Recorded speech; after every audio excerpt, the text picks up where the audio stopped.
April 2021. Tucson, Arizona. Rebecca Walsh had just won the bid on storage unit 156 for $350.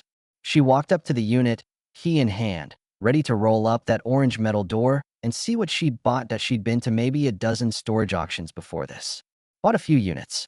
Made a little money reselling furniture and household items. Nothing crazy. Just a side hustle to help pay bills. But this unit felt different. She couldn't explain why. Just a feeling. She inserted the key, turned the lock, grabbed the handle of the rolling door, and pulled up. The door rose with that metallic grinding sound they all make.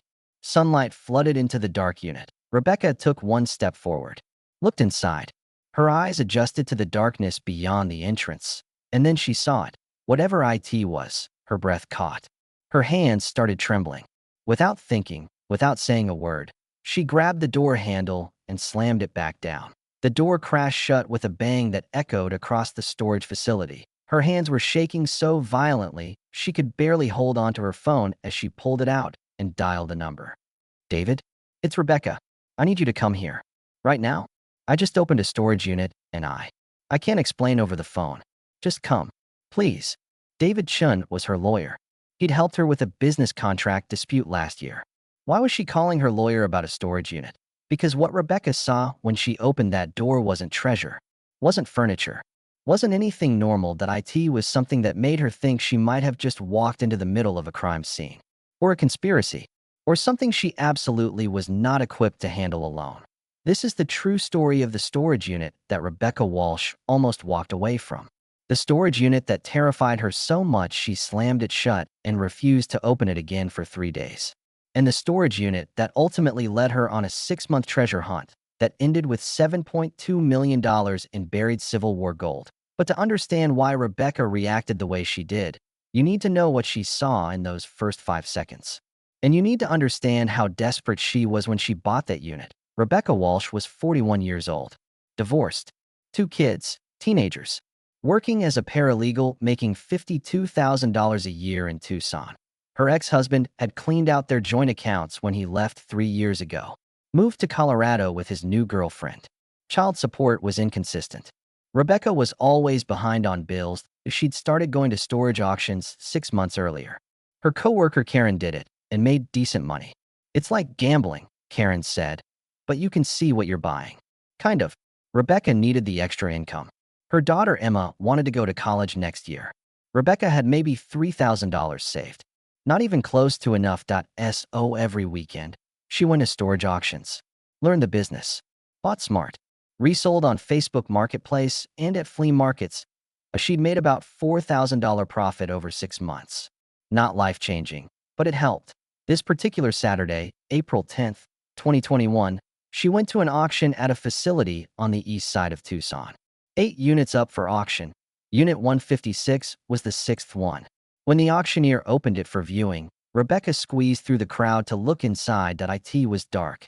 Really dark. The unit had no interior light, and it was deep, probably 10 by 15 feet. From the doorway, she could see some boxes. Maybe a filing cabinet. Some kind of board or poster on the wall. Hard to tell. Most of the other bidders walked away. "Can't see anything," one guy muttered. Not worth the risk. But Rebecca had a flashlight. She shined it in quickly during the viewing period. Saw what looked like organized boxes. File folders. Maybe office supplies. Could be good for resale. The bidding started at $500. Nobody bid. For $100? The auctioneer tried. Silence. $300. Rebecca raised her hand. She had exactly $400 in cash with her today, her auction budget for the week. $300. Do I hear $350? Nobody else bid. Going once, going twice. Sold to the lady in the blue shirt for $300. Rebecca paid. Got the key. Was told she had 48 hours to clear it out. The auction ended around 11 a.m. Rebecca decided to open the unit and do a quick assessment before bringing her van and dolly to start moving stuff. That's when everything changed. She walked up to Unit 156. Alone. The facility was nearly empty. Most auction goers had left. She unlocked it, rolled up the door. The sunlight poured in, and Rebecca stepped forward and looked at what she'd bought. The first thing that hit her was how organized everything was. Not like a storage unit, like an office. Or a command center. The walls were covered, completely covered, with papers, documents, maps, photographs, all pinned up and connected with red string. Like something from a detective movie or a conspiracy theorist's basement, a huge map of Arizona and New Mexico dominated one wall, with dozens of X marks and handwritten notes, photographs of old buildings, landscapes, historical markers, all pinned up with notes in tiny handwriting. Filing cabinets lined another wall, each drawer labeled with dates. 1862 to 1863, 1864 to 1865, research materials, property records. In the center of the unit was a desk with an old laptop, notebooks, and what looked like surveying equipment. And on the desk, lying open, was a leather journal with a handwritten entry dated February 2019, just over 2 years ago.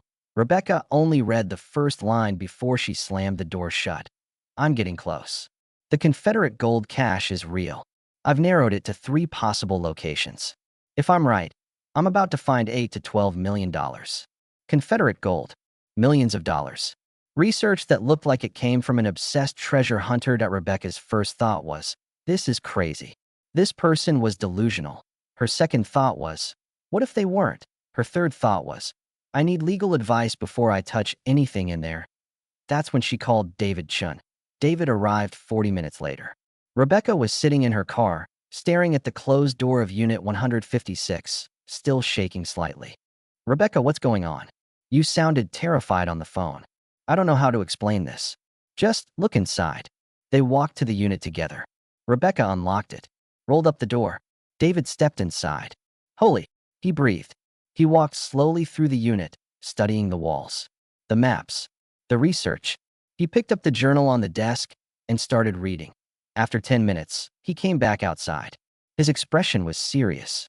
Rebecca, this is either the work of a very dedicated crazy person or someone who actually knew what they were doing. Do you know anything about the person who rented this unit? No, just that they stopped paying rent and it went to auction.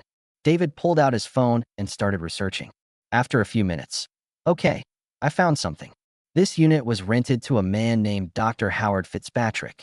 I'm finding obituaries. He died in March 2019, age 71. He was a history professor at University of Arizona, specialized in Civil War history in the Western Territories. Rebecca felt her stomach flip. So this wasn't some random crazy person. This was an actual historian. Looks like it. And based on what I'm seeing in this unit, he spent years, maybe decades, researching the location of lost Confederate gold. Is that even a real thing? David looked at her seriously. Confederate gold going missing at the end of the Civil War is absolutely historical fact. Millions in gold and silver vanished when the Confederacy collapsed.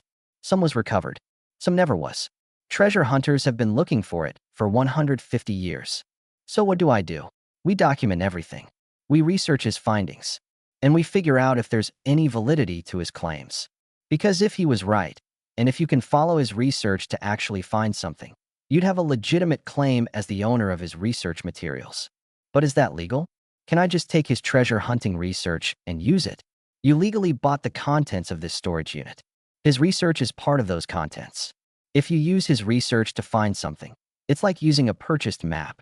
Now, if you actually find buried treasure, there are legal complexities about claiming it, but we'll cross that bridge if we get there. Rebecca made a decision. I want to do this. I want to follow his research and see where it leads. Over the next week, Rebecca and David carefully documented everything in the unit. They took thousands of photos. They organized the filing cabinets full of documents. They backed up everything from the laptop. Dr. Fitzpatrick's research was incredibly detailed. Decades of work. He'd traced Confederate gold movements through the end of the Civil War, focusing on shipments that went west toward Arizona and New Mexico territories. His theory was that when the Confederacy fell in 1865, Confederate officers in the Western Territories tried to hide gold reserves rather than let them be captured by Union forces. Several shipments simply disappeared from historical records. Dr. Fitzpatrick believed he'd found evidence of 3 cache sites in southern Arizona where Confederate officers had buried gold, intending to recover it later. They never did. Either they died or forgot exact locations, or simply couldn't return. The 3 locations were near Tubac, Arizona, on what was once a ranch property in the desert outside of Tombstone, near an abandoned silver mine on private land northeast of Tucson, near historical property markers there. Fitzpatrick's most recent notes, from early 2019, just before he died, indicated he believed location number 3 was the most promising. He'd gotten permission from the landowner to survey the property and was planning to do so in spring 2019, but he died before he could follow through. Rebecca tried to find information about whether Dr. Fitzpatrick had any family. Through obituaries and public records, she found he'd been unmarried, no children. His only living relative was a niece in California who'd inherited his house and personal effects, but apparently knew nothing about the storage unit. The storage rental had been on auto-pay from his bank account. When the account was closed after his death, payments stopped, and the unit eventually went to auction. His life's work, abandoned in a storage unit. David helped Rebecca draft letters to the landowners of all 3 potential sites. They were honest. They'd purchased research materials from a storage auction. The previous owner was a historian who believed there might be buried artifacts on their property, and they'd like permission to investigate with metal detectors. 2 landowners said no. Didn't want people digging around. But the 3rd landowner, for location number 3 northeast of Tucson, said yes. His name was Martin Torres. He owned 40 acres of scrubland that had been in his family since the 1920s. My grandfather used to tell stories about Confederate soldiers coming through here after the war, Martin said when they met. Family legend was they buried something and never came back for it. But we never found anything. You're welcome to look. If you find something, we split it 50-50ths. Deal. Rebecca and David agreed. They hired a professional treasure hunting team with ground-penetrating radar and metal detectors that in June 2021, 2 months after Rebecca bought the storage unit, they began searching the property. Dr. Fitzpatrick's research had narrowed the location to a 3-acre area near historical property markers from the 1860s. His notes included compass bearings, elevation markers, and references to landscape features. The team swept the area with ground-penetrating radar. On the 3rd day, they got a hit. Something large and metallic, buried about 6 feet down, in a location that matched Dr. Fitzpatrick's coordinates almost exactly. They brought in excavation equipment. Started digging carefully, treating it like an archaeological site because it was 1.6 feet down. They hit something. A metal box, covered in rust and dirt. Approximately 3 feet long, 2 feet wide, 18 inches deep. They carefully extracted it. Brought it to the surface. Martin Torres, the landowner, was there. So was Rebecca. David. The treasure hunting team. Everyone gathered around. They carefully opened it. Inside, wrapped in deteriorated oilcloth, were brick-shaped objects. 47 of them, gold bars, stamped with Confederate States of America markings. Dated 1864. Nobody spoke for a full minute. Then Martin Torres said quietly, "Oh my God, it's real. It was all real." The team followed procedures. They contacted the FBI to ensure the gold wasn't stolen property in a criminal sense. They contacted historians to verify authenticity. They worked with lawyers to navigate the complex laws around treasure trove findings. The authentication process took 4 months. The gold was genuine. Approximately 1,200 pounds of gold bullion, minted by the Confederacy in 1864, originally worth about $300,000 at the time. Current value, approximately $28 million in pure gold value, but as historical artifacts with provenance, potentially worth much more. But here's where the story gets complicated. Under Arizona treasure trove law, found treasure typically belongs to the property owner. But there are exceptions when the finder uses specialized research to locate it. The legal battle took 6 more months. For parties claimed rights, Rebecca as owner of the research, Martin Torres as landowner, Dr. Fitzpatrick's niece as his heir, and the state of Arizona claiming historical artifacts, that a judge finally ruled in March 2022. Rebecca Walsh, 40%, $11.2 million, as the finder using purchased research materials. Martin Torres, 40%, $11.2 million, as property owner. Dr. Fitzpatrick's niece, 15%, $4.2 million, as heir to the researcher's intellectual work state of Arizona, 5%, $1.4 million, for preservation and historical documentation after taxes and legal fees. Rebecca cleared $7.20 million point $7.2 million from a storage unit she bought for $350 and almost walked away from because it scared her. Rebecca paid off all her debts, set up college funds for both her kids, bought a modest house, invested the rest conservatively. She also did something else. She donated $500,000 to the University of Arizona History Department in Dr. Howard Fitzpatrick's name. They established a scholarship for students studying Civil War history and archaeology. He spent his whole life searching for this, Rebecca said at the donation ceremony. He never got to see his work pay off, but his research made this discovery possible. He deserves to be remembered. Dr. Fitzpatrick's niece, who'd known nothing about his obsessive treasure hunting, attended the ceremony. She cried when she saw the tribute to her uncle. He was always the odd one in the family, she said, always talking about lost gold and Confederate mysteries. We thought he was wasting his time. I'm sorry I didn't take him more seriously when he was alive. Martin Torres, the landowner, used his $11.2 million to establish a foundation supporting historical preservation in Arizona.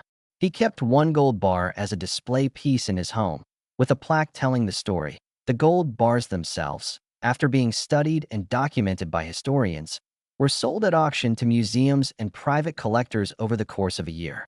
The historical significance drove prices far above the raw gold value. The storage facility where Rebecca bought Unit 156 now has a plaque, site of Dr. Howard Fitzpatrick's research collection. Purchased in auction April 2021, led to discovery of $28 million in Confederate gold. Rebecca still thinks about that moment when she first opened the door. The moment she saw those walls covered in research and realized she'd stumbled into someone's life work. I almost walked away, she admits. I saw all that and thought, this is crazy. This is trouble. I should just take the loss and leave. My hands were shaking so badly. I was terrified. I didn't know what I'd gotten myself into. But I'm glad I didn't walk away. Not just because of the money, although that changed my life, but because I got to finish Dr. Fitzpatrick's work. I got to prove that he wasn't crazy. He was right. And now his name is on a scholarship and his research is in archives and his discovery is in history books. That matters more than the money, honestly. David Chun, her lawyer who helped navigate the entire process, now gives lectures about treasure trove law. Rebecca's case is one of the most unique he's ever handled. Most storage unit finds are simple, he says. Furniture, maybe some jewelry, occasionally something valuable. But stumbling into a legitimate treasure hunter's research and actually using it to find millions in lost gold? That's unprecedented. That's once in a lifetime. The treasure hunting team that helped with the excavation went on to search the other two locations from Dr. Fitzpatrick's research. They found nothing at location number 1. At location number 2, they found a small cache of silver coins worth about $80,000, which went to that property owner. The Confederate gold found by Rebecca remains the largest Civil War treasure discovery in Arizona history, as she's been contacted by documentary filmmakers, podcasters, and authors wanting to tell the story. She said yes to a few, no to most. She values her privacy, doesn't want to be defined by this one incredible moment, but she tells her story sometimes, especially to other people who do storage auctions. Trust your instincts, she says. When I opened that door and saw what was inside, my instinct was to slam it shut and run away. But my second instinct was to call someone I trusted and figure it out. Both instincts were right. The fear was valid. I was in over my head. But running away would have been wrong. Sometimes the scariest opportunities are the best ones. She still goes to storage auctions occasionally. For fun now, not out of necessity. She's bought a few units since her big discovery. Found some decent furniture. Some vintage items. Nothing else life-changing. People ask if I'm disappointed that I haven't found another treasure, she laughs. Are you kidding? I found $28 million in Confederate gold. Lightning doesn't strike twice. I'm grateful for the one time it did. Her daughter Emma is now in her second year at Arizona State University, fully funded. Her son Jake is a senior in high school, already accepted to college with no financial worries. Rebecca quit her paralegal job. She now works part-time as a consultant helping other people navigate legal issues around found property and inheritance. It's meaningful work that came directly from her experience. And every year on April 10th, the anniversary of buying Storage Unit 156, Rebecca visits Dr. Howard Fitzpatrick's grave. She brings flowers, sits for a while. "Thank you," she says. "Your work changed my life. I hope wherever you are, you know you were right." If there's a lesson in Rebecca's story, it's this. Sometimes the things that scare us are exactly the things we need to investigate. The storage unit that made her hands shake. The research that seemed too crazy to be real. The treasure hunt that felt impossible. All of it was real. All of it was worth pursuing. And all of it started with her being brave enough to open that door a second time. If this story gave you chills, hit that subscribe button right now. We share the most incredible true stories of ordinary people who stumble into extraordinary situations and have to decide, walk away, or see it through. Rebecca almost walked away, almost let fear win, but she didn't. And her courage to investigate what scared her changed her life forever. Drop a comment and tell me. If you opened a storage unit and saw walls covered in treasure hunting research, would you investigate or walk away? Be honest. And if you're going through something scary right now, something that makes your hands shake, remember Rebecca's story. Sometimes the things that terrify us are exactly the things we need to explore. Subscribe now, turn on notifications, and I'll see you in the next video where I share another unbelievable story that proves fortune favors the brave.